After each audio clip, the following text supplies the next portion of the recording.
Yeah, I know every time I broke something. Felt it every time, too. No, we knew what we was signing for, and we knew it's dangerous.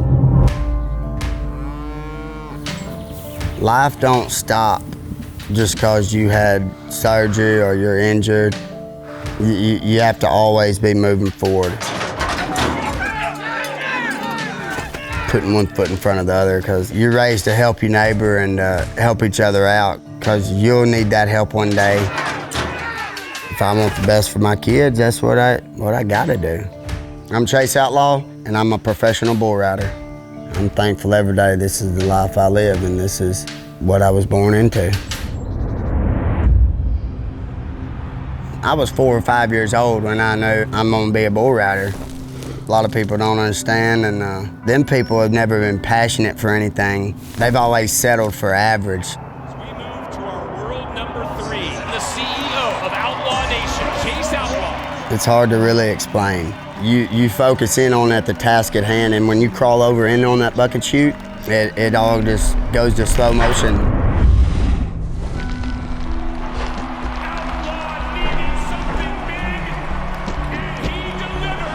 You go to a different place. You're honed in and you're at the task at hand, and it's kill or be killed. Wow. You never know it could be your last time.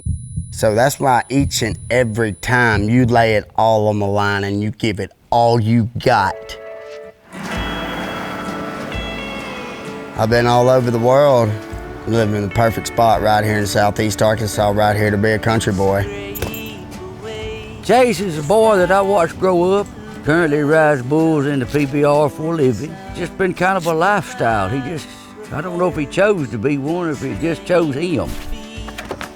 I didn't know anything about it before I met Chase. My first thought was, wow, this is crazy. I can't believe somebody does this and puts herself through this. You know, injuries happen and he knows it's part of the game, but I had a real bad facial injury, broke over 30 bones in my face. I had put 68 screws and 12 plates in my face. I've had 5 shoulder surgeries. Recently, tore my ACL, lots of staples, stitches, broke my nose a couple times, ribs on both sides, knocked unconscious several times.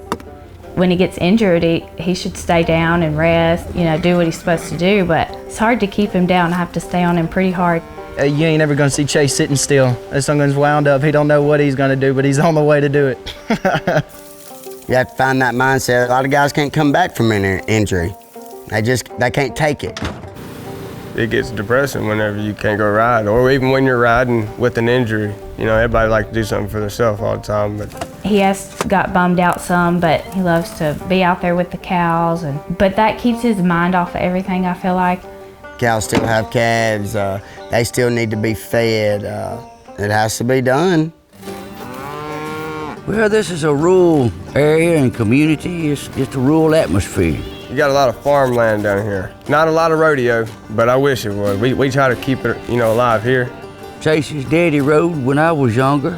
When he was a little bitty boy, we started putting him on some little steers and calves. The passion of it, I'd have to say, comes from just the way I was raised, and we're country by the way, country by heart, and I mean, didn't really have a choice.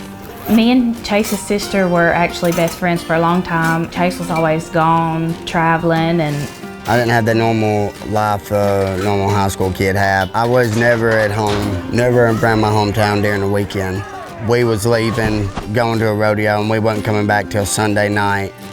Yeah, he's won some big deals. He's won a lot of big events. Everybody around here knows who Chase Outlaw is, definitely.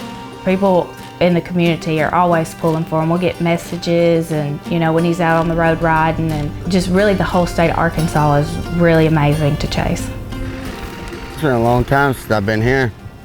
This is where it happened right here, boy. Many memories in this place right here. They bucked me off more times than I rode them, but this is where it all started. When I'm hurt and down, not being able to compete, man, it eats at you, and it's inside you, and it's something you gotta feed. And you better believe it, when the weather was nice, every Friday, Saturday night, this is where everybody came. This whole sungum would just be slapped full of people all out here. You miss the crowd, the roar of that crowd. the feeling of that music. That's something you can't put on paper. I don't know, I guess when he gets up there and those lights are shining on him and all the people cheer for him, and that just eggs him on. And man, yeah, fantastic seeing this place again. When we come back home, you know, it's just, everything's slowed down. Well, it's always something to do in a rural community like this. I mean, life don't quit just because you get hurt. If he don't ever ride a bull again in his life, it doesn't matter to me, because it ain't about bull riding. You know, the thing I've tried to tell all these boys is I want you to be a champion in life. It's everything to have good friends, and this is what it's all about, is being there for one another and you helping someone better themselves, which will help you better yourself. That's what a lot of times people in a bigger community don't have that a smaller community does. You know, you pull together and work together and help one another.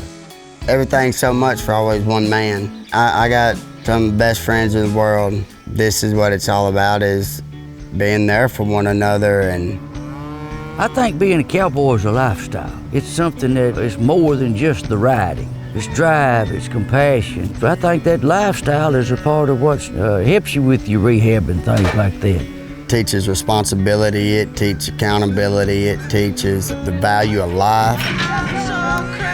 Chase makes me strive to be a better bull rider because I see what he has made for himself. He's probably helped every kid around here. You can't give up just because it gets hard.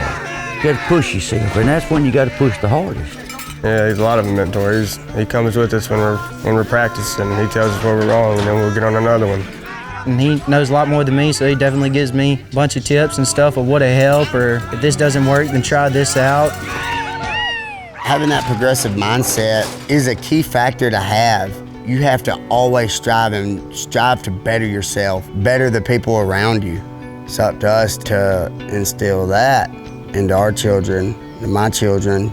And I just want my kids to have the opportunities that I had, but that's all up to me. You gotta every day just strive to be a better person than you was yesterday. I feel like we do things every day to prepare for our future and planning. You know, I'd say having a few bucking bulls, raising my beef cows and selling my own beef, having a rodeo arena and putting on some rodeos and being happy. I think that's kind of like a really big catch for everybody is the Outlaw name, so that's kind of what got us going with the Outlaw Nation apparel line. I've been through hell. You keep striving out there and don't give up, it will pay off for you. That's basically what Outlaw Nation is right there.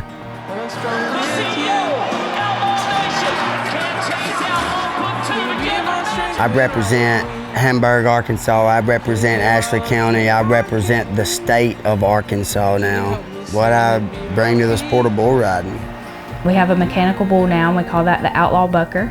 So we take that around to little rodeos. It's been really good, and you do have to have a progressive mindset, and you know, you have to think about the future and what's going to come after bull riding. Whatever you do from here on out, that's gonna follow you. But am I proud of him because he's a good bull rider? I don't ever really think about it. I'm proud of him because he made a good man. But if he don't ever ride another bull, I'm still proud of him because he's made a good man. That's one thing that really drives me is to make sure that my kids have plenty of land to run and roam and be free and be kids. And this is what a kid needs, is having the animals, learning responsibilities, learning to take responsibilities for your actions. And it's my responsibility now to make sure that they're taught them lessons, and if they're not taught it, they won't learn it. And it's important to me to live off the land. And I mean, if we don't show our children how to do it, well, before you know it, nobody's gonna know how to do it. I'm strong with you.